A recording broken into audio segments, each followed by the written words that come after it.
नमस्कार दोस्तों, मैं नरेंद्र लिल्हारे स्वागत करता हूं आपका अपने YouTube चैनल लिल्हारे एकेडमी में।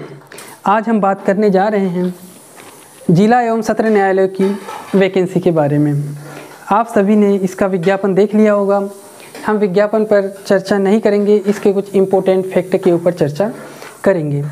पहली बात यह कि परीक्षा तिथि, विज्ञापन में परीक्षा तिथि का मेंशन नहीं किया गया है। आवेदन करने की तिथि 30/11 से 30/12 रखी गई है। यदि हम पहले की बात करें, 2017 की बात करें, उसके पूर्व की बात करें, तो माननीय हाई कोर्ट लगभग आवेदन करने की अंतिम तिथि के पश्चात 1 से 1.5 महीने का समय प्रारंभिक परीक्षा को कंडक्ट कराने में लगाती है। इस तरह यदि मान के चले कि दिसंबर तक के फॉर्म फिलअप हो जाते हैं, उसके पश्चात जनवरी और फरवरी का महीना यदि हम छोड़ देते हैं तो मार्च में इसकी एग्ज़ाम होना संभावित है, या फिर फरवरी के लास्ट में एग्ज़ाम कंडक्ट हो सकती है। अब यदि हम योग्यता की बात करें कि इसमें क्या योग्यता रखी गई है, योग्यता में क्या बदलाव किए गए हैं। पहले यही वैकेंसी 12वीं बेस पे निकाली जाती थी, 12th बेस पे निकाली जाती थी, लेकिन इस बार चेंज किया गया है और योग्यता स्नातक रखी गई है। इसमें 3 ग्रुप रखे गए हैं, group A, group B, group C. Group A जो है वह शीघ्र लेखक वालों के लिए है, ग्रुप ए शीघ्र लेखक वालों के लिए है, ग्रुप बी सहायक ग्रेड 3 वालों का है और ग्रुप सी इंग्लिश नोइंग वालों का है। अब यदि हम बात करें कि हम किस ग्रुप से फॉर्म फिलअप करें, तो साफ साफ शब्दों में विज्ञापन में लिखा गया है कि आप किसी भी एक ग्रुप में फॉर्म फिलअप कर सकते हैं। यदि आपके पास में योग्यता है तो भी आप एक ही ग्रुप में आवेदन कर पाएंगे। यदि इनकी बात करें तो सभी के लिए CPCT कंपलसरी रखा गया है, साथ ही कंप्यूटर डिप्लोमा कंपलसरी रखा गया है। शीघ्र लेखक की बात करें तो इसमें शीघ्र लेखक का डिप्लोमा होना चाहिए और इंग्लिश नोइंग वालों के लिए इंग्लिश शीघ्र लेखक का डिप्लोमा होना चाहिए। इसके लिए हिंदी शीघ्र लेखन का डिप्लोमा होना चाहिए। इसके बाद अब बात करते हैं सिलेबस की, कि सिलेबस में क्या बदलाव इस बार किया गया है। देखिए, जो 2017 का सिलेबस था उसमें जीके था 30 नंबर का,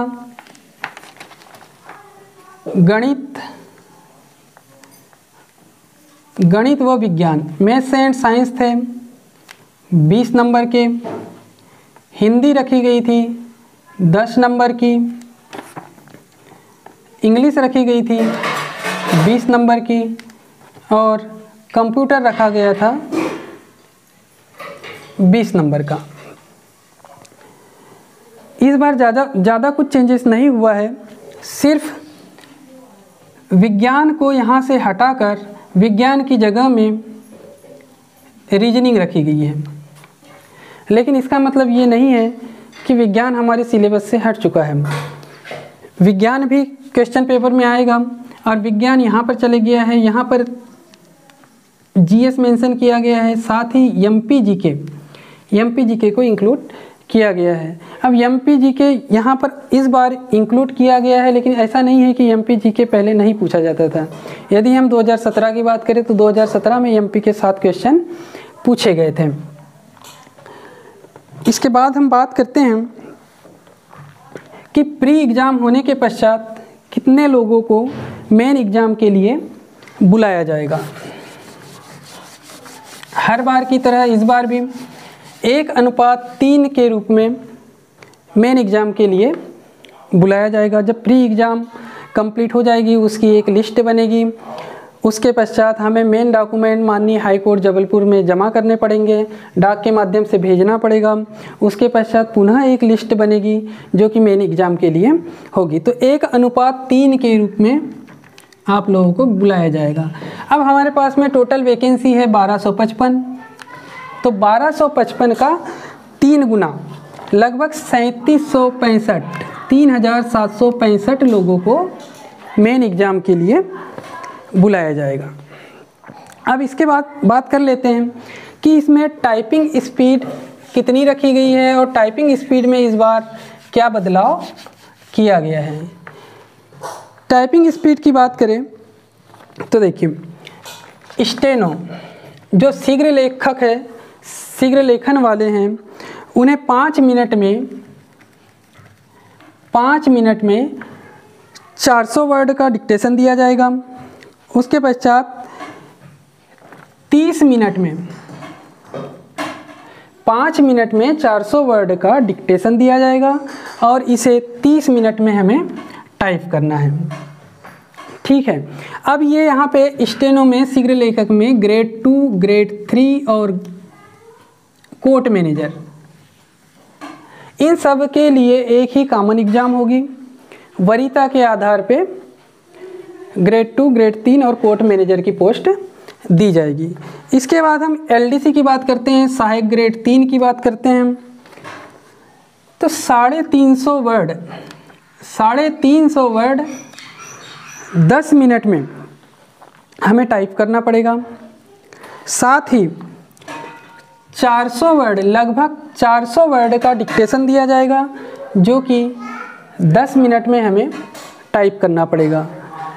मतलब जो 350 वर्ड है, ये 35 की स्पीड हमारे पास में होना चाहिए और इसके लिए हमारे पास में 40 की स्पीड होना चाहिए। अब देखिए, आप सभी ने सीपीसीटी किया हुआ है। सीपीसीटी में आप लोगों के पास में जो डिप्लोमा है उसमें किसी के पास में 20 शब्द प्रति मिनट की गति है, किसी के पास में 25 शब्द प्रति मिनट की गति है। लेकिन इस बार, पहले है तो क्या होता था कि 25 से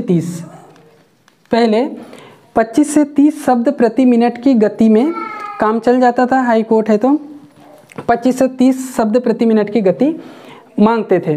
लेकिन इस बार थोड़ा चेंज कर दिया गया है, वर्डों की संख्या भी बढ़ा दी गई है और समय कम रखा गया है।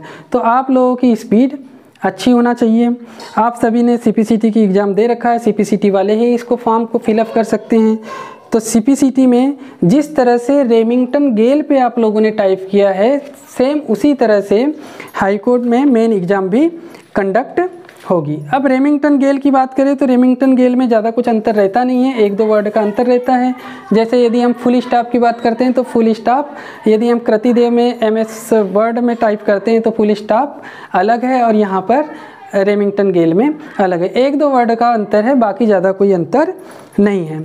इसके पश्चात हम बात कर लेते हैं काउंसलिंग की। अब आप लोगों की प्री एग्ज़ाम हो गई, मेन एग्ज़ाम हो गई, इसके पश्चात आप लोगों की काउंसलिंग होंगी।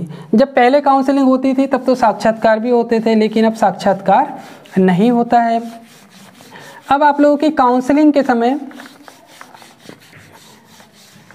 आप लोगों को वरीयता के आधार पर आप लोगों का जिले का चयन किया जाएगा। इसमें एक बात इतनी अच्छी है कि आप लोगों के यदि अच्छे नंबर आते हैं, अच्छे मार्क्स आते हैं, तो आप लोगों को आपका गृह जिला भी आवंटित हो जाएगा। या फिर थोड़े कम नंबर है तो आइट साइड के ज़िले मिल सकते हैं, ज़्यादा ही कम नंबर है तो फिर आप लोगों को एमपी में कहीं पर भी किसी भी ज़िले में पोस्टिंग दी जा सकती है। अब हम इम्पोर्टेंट बात करते हैं कि सीपीसीटी वाले कितने हैं। आप लोगों के दिमाग में यही चल रहा होगा कि भैया हमारे पास में तो सीपीसीटी है तो हमारा तो सिलेक्शन पक्का है। ऐसा बिल्कुल भी नहीं है साथियों, सीपीसीटी वाले भी एमपी में बहुत है। 2016 से सीपीसीटी की एग्ज़ाम हो रही है, 2016 से अभी 2021 चल रहा है। 2021 में तो शायद 1 या 2 एग्ज़ाम हुई हैं, लेकिन 2016 से रेगुलर एग्ज़ाम चल रही है। तो सीपीसीटी वालों की संख्या मैं आप लोगों को कैलकुलेट करके बताऊंगा। अब देखिए, सीपीसीटी की बात करें तो आप लोग स्वयं कैलकुलेट कर सकते हैं। आपको कहाँ जाना पड़ेगा, सीपीसीटी की जो साइट है उसमें जाना पड़ेगा। सीपीसीटी एग्ज़ाम समरी के एक लिखा हुआ है, उस पर है तो आप क्लिक करेंगे तो आप लोगों को सीपीसीटी के बारे में कि कितने लोगों ने एग्ज़ाम दे रखा है, कितने लोग अनुपस्थित हुए, कितने लोग उपस्थित हुए, कितने लोगों ने पास किया है, ये सारी जानकारी आप लोगों को मिल जाएगी। मैं आपको 60 में बता दूं कि लगभग 2016 से 2021 तक लगभग 3.5 लाख लोग सीपीसीटी को अटेंड किए हैं। जिसमें से यदि हम बात करें कि MCQ व हिंदी टाइपिंग, MCQ व हिंदी टाइपिंग की बात करें तो ये 85,000 लोग अभी तक के पास हो चुके हैं। अब देखिए मैं सिर्फ यहाँ पर हिंदी की बात कर रहा हूँ, क्योंकि हाई कोर्ट में जो वैकेंसी निकली हुई है उसमें हिंदी टाइपिंग रखा गया है और आप लोगों को इंग्लिश टाइपिंग का कहीं से कहीं तक के काम नहीं है, तो आप लोगों से इंग्लिश टाइपिंग भी नहीं करवाई जाएगी, सिर्फ हिंदी टाइपिंग करवाई जाएगी। तो यदि आप लोगों के पास में हिंदी टाइपिंग है और MCQ में आप पास हो चुके हो तो आप लोग इसकी एलिजिबल हो, है ना। तो CPCT वाले आज की डेट में हमारे पास में कितने हैं, 85,000 है। अब देखिए 2016 से 2021 तक के कुछ एग्ज़ाम कंडक्ट हुई है, जिसमें लगभग 20,000 लोग CPCT वाले कहीं पर भी किसी भी जॉब में लग चुके हैं। 10,000 लोग ऐसे होंगे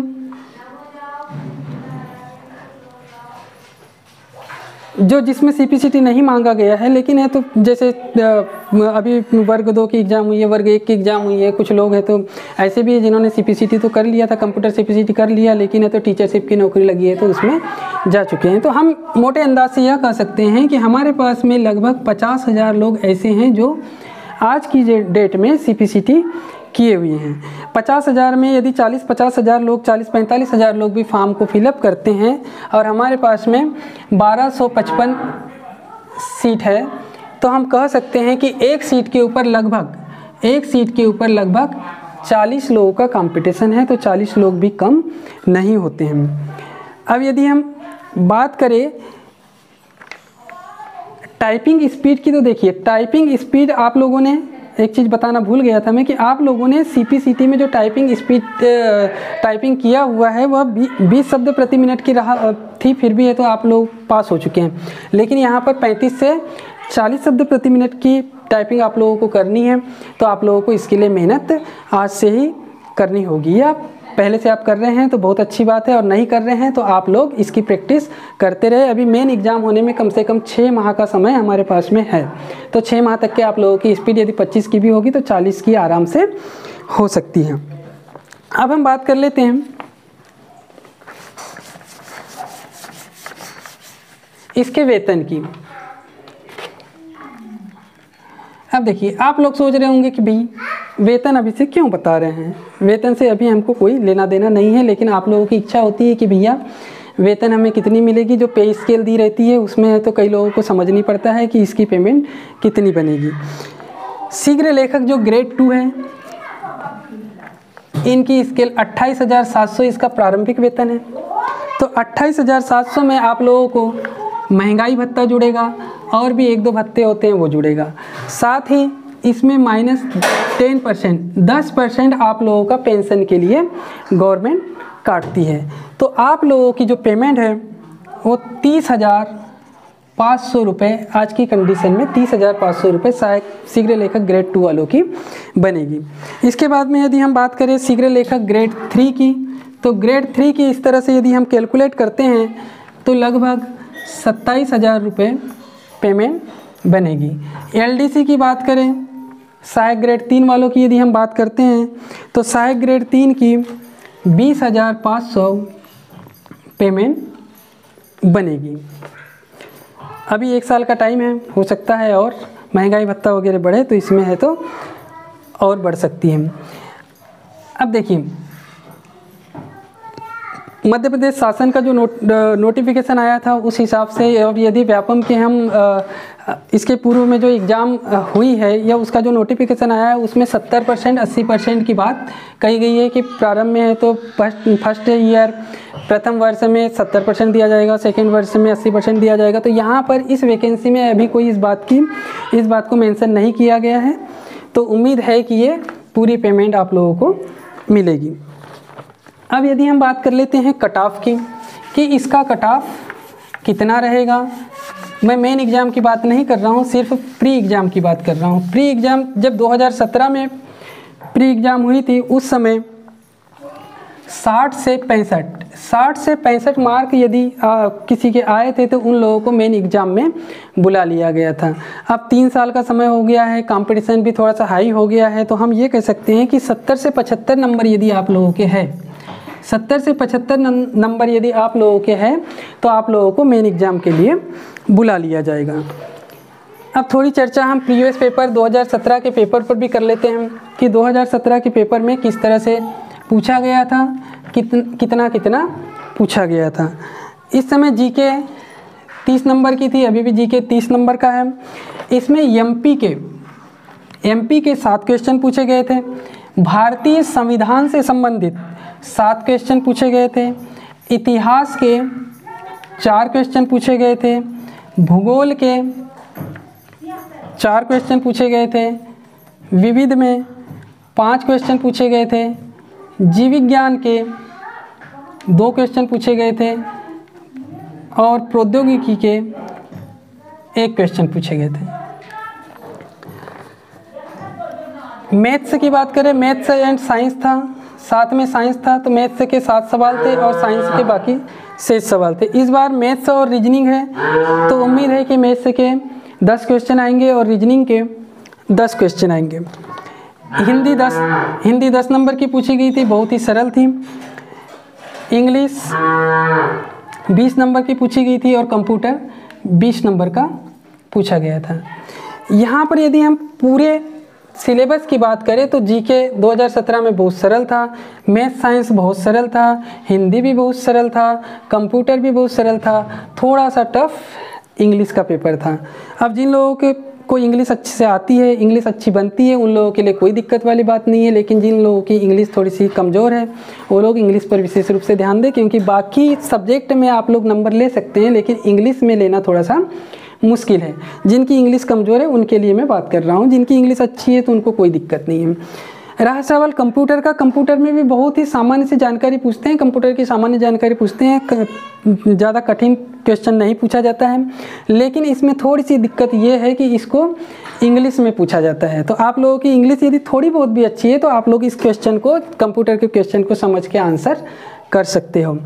यदि एमपी जीके की बात करें तो आपको तो इसके लिए एमपी की अलग से, इसमें भी ज़्यादा कुछ टफ क्वेश्चन नहीं पूछे जाते हैं, एकदम सिंपल सा क्वेश्चन पूछा जाता है। यदि हम व्यापम से इसकी तुलना करें तो व्यापम की तुलना में इसमें बहुत ही इजी क्वेश्चन आते हैं। आप लोग तैयारी कर रहे हो, व्यापम की भी तैयारी कर रहे हो तो कोई दिक्कत वाली बात नहीं है, क्योंकि व्यापम में बहुत ही टफ क्वेश्चन पूछे जाते हैं, लेकिन है तो हाई कोर्ट के पेपर में उतना टफ नहीं पूछा जाता है, सब सरल ही रहता है। सामान्य जानकारी यदि आपको मालूम है तो आप लोग क्वालिफाइड हो जाएंगे। इसके बाद बात करते हैं हम कि एलडीसी और स्टेनो के कोर्ट के अंदर क्या काम होते हैं। अब देखिए, यदि आप लोगों का सिलेक्शन हो जाता है तो थोड़ी सी जानकारी देना चाहूँगा इसके बारे में। यदि आप लोगों का सिलेक्शन हो जाता है एलडीसी सहायक ग्रेड 3 इसमें सिलेक्शन हो जाता है तो आप लोग, एक पोस्ट होती है इसमें साक्ष्य लेखक की पोस्ट मिलेगी। यदि आप लोगों का शीघ्र लेखक में हो जाता है,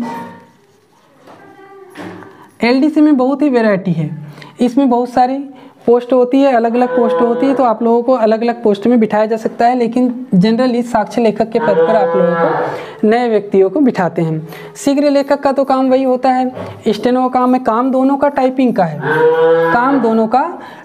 का है, इनको भी टाइप करना है, इनको भी टाइप करना है। लेकिन शीघ्र लेखक वालों के लिए एक चीज़ रहती है कि इनको एक चैम्बर दे दिया जाता है, चैम्बर में ये दिन भर अपना टाइप करते रहते हैं, कोई दिक्कत वाली बात नहीं रहती है। माननीय न्यायाधीशगण इनको डिक्टेट कर देंगे और ये अपना कामकाज, अपना टाइपिंग एकांत में बैठ के आराम से करते रहेंगे। लेकिन इन लोगों को एलडीसी में, जो जिनका है तो सहायक ग्रेड 3 में सिलेक्शन होगा, साक्ष्य लेखक के पद पर इनको जब बिठाया जाएगा तो इन्हें जो गवाही होती है वो जिस तरह से बोलते जाते हैं उस तरह से इनको टाइप करते रहना होता है।